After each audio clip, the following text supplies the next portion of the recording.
Amigas y amigos, me da mucho gusto contar con su visita al canal y continuamos con los jueves de desarrollo personal, en esta ocasión con la tercera entrega dedicada a las finanzas personales. Vamos a hacer un breve resumen de los dos temas anteriores con dos sugerencias adicionales y vamos luego a avanzar con el tema de hoy que se refiere a la identificación y organización de nuestros ahorros.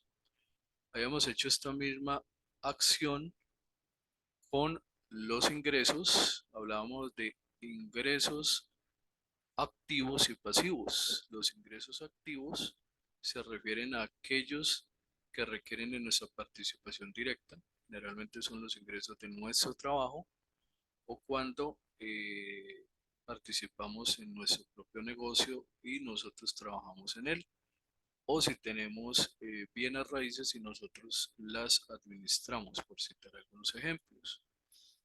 Los ingresos pasivos son aquellos en los que nosotros no vamos a trabajar, sino que esos activos van a trabajar por nosotros. De aquí que la sugerencia más importante es crear nuevas fuentes de ingresos pasivos o adquirir activos que trabajen por nosotros.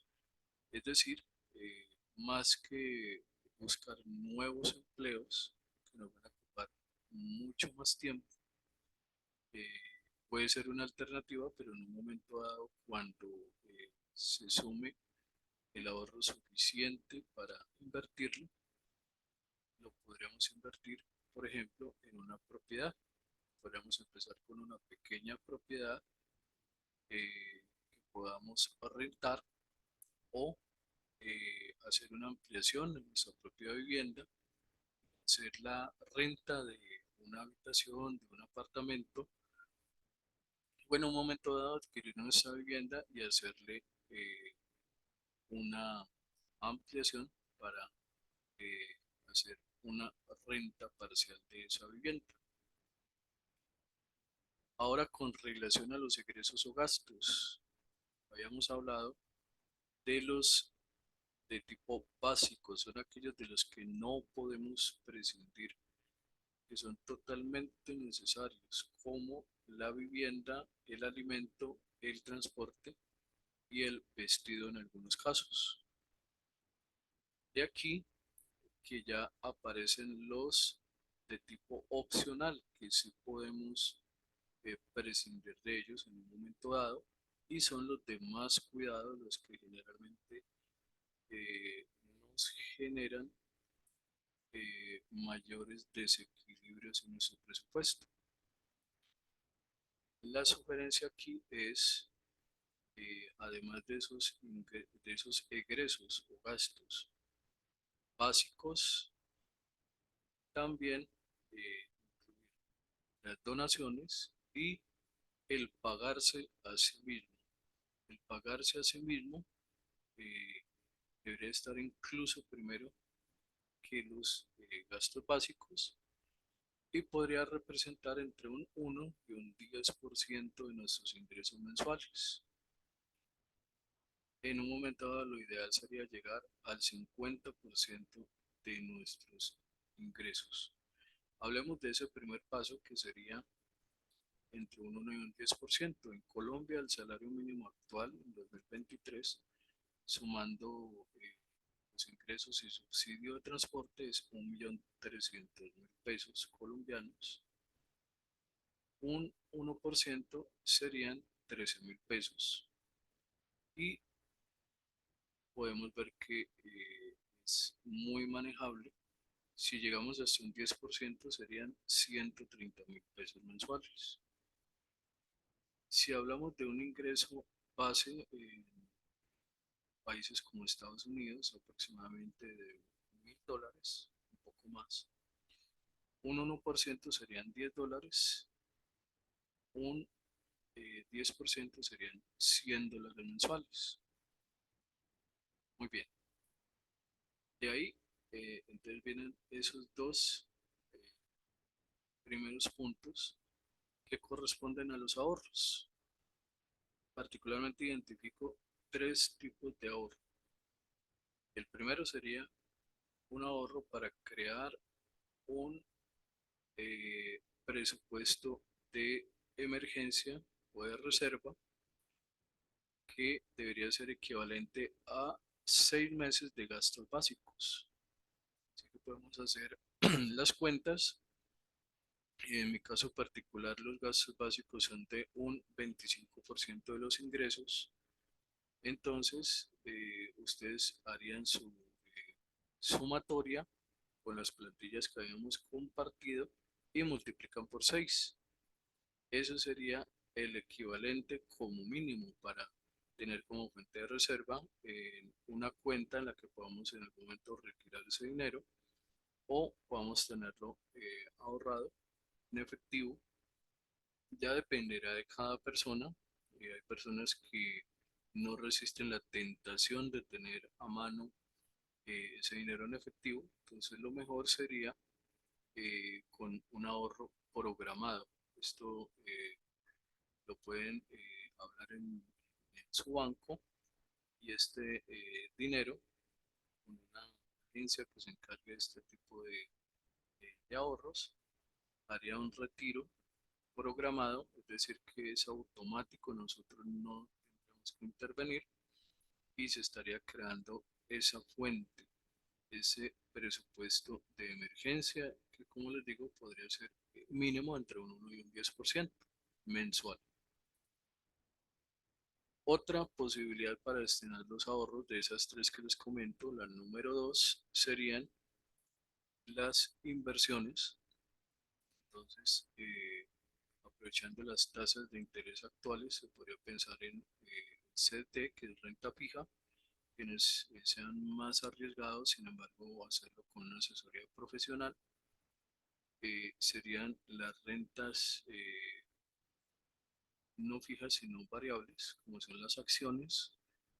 Tengamos mucho cuidado con aquellas ofertas en las que ofrecen, valga la redundancia, eh, exageradamente ingresos en poco tiempo. Se dice que los mejores inversores del mundo anualmente como máximo alcanzan un 20, un 30% anual. Así que si alguien les ofrece un 50, un 100%, un 500% y les dicen que debe mantener su dinero durante un año, muy posiblemente sea un esquema piramidal. Tener mucho cuidado. En otros casos, entonces podemos pensar en eh, luego ese ahorro de CDT transformarlo en otro tipo de activo que sería una vivienda, que es algo tangible. Realmente me parece la mejor opción. Eh, si con la voluntad de Dios se nos da esa opción, adquirir bienes raíces, apartamentos, casas, terrenos cultivables, así sea una pequeña parcela, eh, pero realmente son bienes que nos van a generar un ingreso, como una renta, por ejemplo, y a la vez, como mínimo, van a mantener su valor. En muy pocos casos ese valor bajará y se dice que al menos anualmente va a representar un 5% de aumento en su valorización.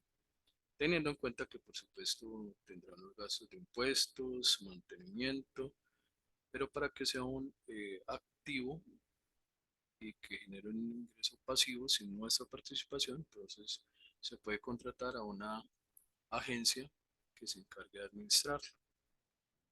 Y la tercera opción, la que se pueden destinar los ahorros, es un ahorro programado con fines educativos, para la compra de una vivienda, para nosotros habitarla, incluso para gastos opcionales con los que debemos tener mucho cuidado, eh, pero siempre y cuando no nos endeudemos para gastos de consumo, se podría ahorrar para unas vacaciones, para la compra de un vehículo, un electrodoméstico.